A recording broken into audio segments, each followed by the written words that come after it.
Hello guys, আসসালামু আলাইকুম। আশা করি আপনারা সবাই ভালো আছেন। আমি আজকে ড্রাগন ফলের একটি জুস তৈরি করে দেখাবো আপনাদের। যদি ভালো লেগে থাকে অবশ্যই ট্রাই করে দেখবেন।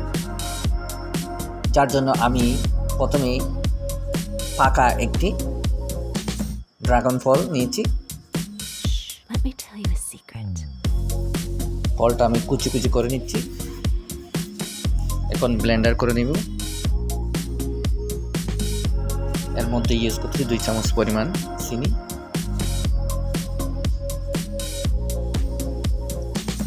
ভালো করে ব্লেন্ডার করে নিব। আপনারা দেখতেই পাচ্ছেন।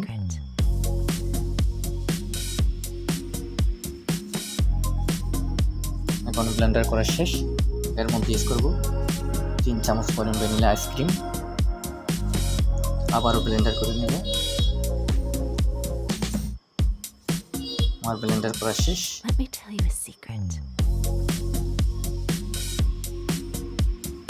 গ্লাসে নিয়ে নিলাম। এখানে ইউজ করতেছি 2 চামচ করে ভ্যানিলা আইসক্রিম। আপনারা দেখতে পাচ্ছেন অনেক সুন্দর লাগতেছে। জুসের কালার অনেক স্বাদের একটা জুস হয়েছে।